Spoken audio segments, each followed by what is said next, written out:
All right, folks, so this video is for my fully remote students so that you can see the demo that I'm doing with the class, because unfortunately my document camera does not sync up with Zoom, so you will just have to watch this video and you can work independently, and then you can pop back onto Zoom and ask me any questions if you need it, okay?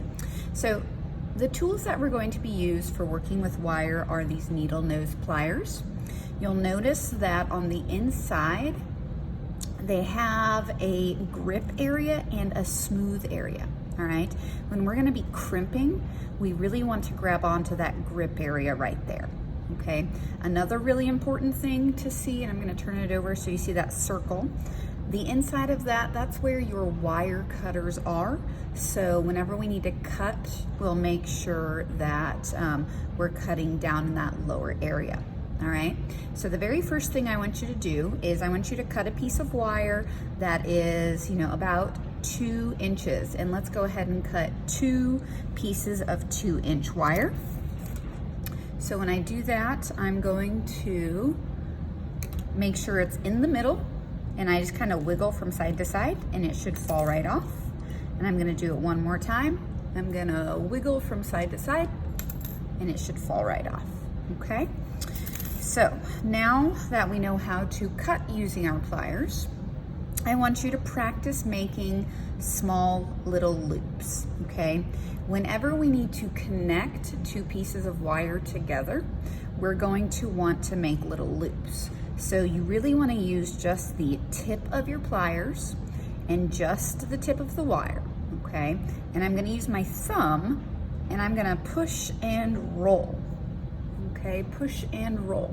And I get this tiny little hook here, okay? Now that little hook can be used whenever we want to crimp wire together, all right? Crimping is when we are trying to basically crush wire so that it can become strong enough that we can connect them, okay? So now that I have my little hook here, I want to connect it onto that piece of wire. And now my goal is to use just the very tip of the pliers again, okay? And I'm going to squeeze, let's see if I can get close to the camera here. And I'm going to squeeze that little hook closed with just the tip of my pliers, okay? And the goal is to get it so tight that I can completely spin it around and it's not going to go anywhere, okay? Now, the issue with working with aluminum though is it can loosen up over time. So if I go like this, I can actually loosen it up and then it's no longer gonna hold itself up really well. So it's okay if your wire wiggles a little bit, you don't need to stress out about that. Okay, so the next thing that we're gonna learn how to do is we're gonna learn how to make something that is organic, and we are going to learn how to attach one piece of wire to itself, all right? So the length of wire that I want for this is about 6 inches, and I'm going to cut another piece that is the same length, so about 6 inches, okay? So now for each of these, I am going to make a hook that we just practiced on both ends. So there's 1 hook, 2 hooks, all right? And now I'm going to put the hooks together so that I'm creating a little circle, all right? But if I don't crimp those 2 hooks together, then it can come undone. So remember to use just the end, okay, just the tip of those pliers again, and squeeze each one. 1, squeeze 2, all right? So now we have a nice closed off circle, but we have to start thinking 3-dimensionally. So if I look at my shape this way, it's a circle.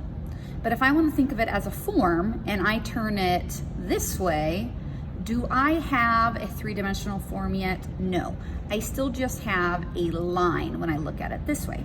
So now I'm gonna start adding a circle that goes perpendicular to this, all right? So I'm gonna take that 6-inch piece of wire.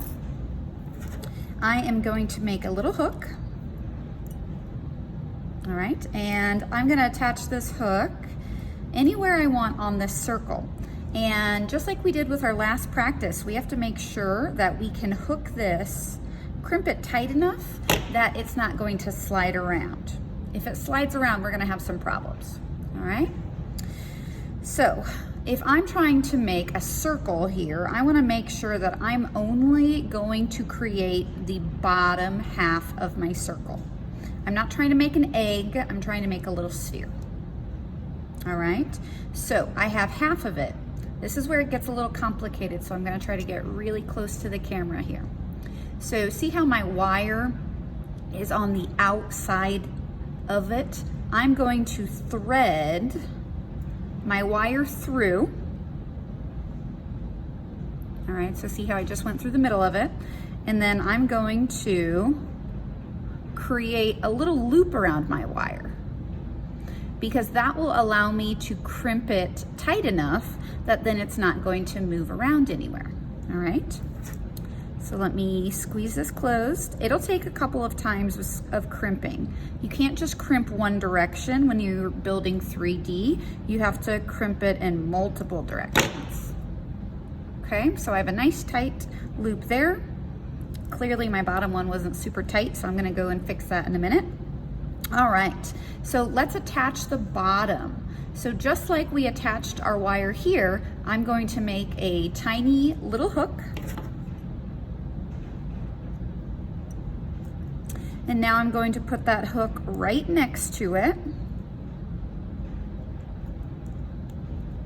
And I'm going to crimp that closed. Okay, so see how we're starting to build three-dimensionally? Now, if I was really going to call this a sphere, I would actually add one more wire that goes around it this way, because when I look at it this direction, I still don't have a circle, I have an X. So that means I need one more wire to go around, but for demo's sake, we're gonna go ahead and move on to our next activity. All right, so for our next practice project, we are gonna make something that is more geometric. And so I wanna teach you how to use the flat edge of your pliers to get some really nice 90-degree angles, okay? So for this, let's cut a piece that is about 4 inches long. And I'm gonna cut another piece that is about the same length, about 4 inches long. All right. So let's try to make a 3-dimensional triangle. Okay, so we're gonna make a little pyramid. I'm gonna connect my 2 hooks together like I would as though I was making a circle. This is a very tiny triangle, but I don't want any of my at-home people to waste your wire because you have a limited amount. All right. So I kind of have this little like blob oval. If I want to create some nice 90-degree angles anywhere, what I can do is I can use that really flat part, but be careful, if you go too far down, you're gonna hit those wire cutters. And so I'm going to kind of squeeze and push. And see how I just got that nice 90? I'm gonna do the same thing in the other corner. Squeeze and push. I got some decent 90-degree angles there. And let's see if I can do the same thing here. Squeeze and push. So really use that flat area of your pliers whenever you need to straighten something out. Okay? So now if I want to make this 3-dimensional, what a lot of people would do is they would make a triangle that's the exact same size, which is totally fine, but you're in an art class, so you can build it in different ways.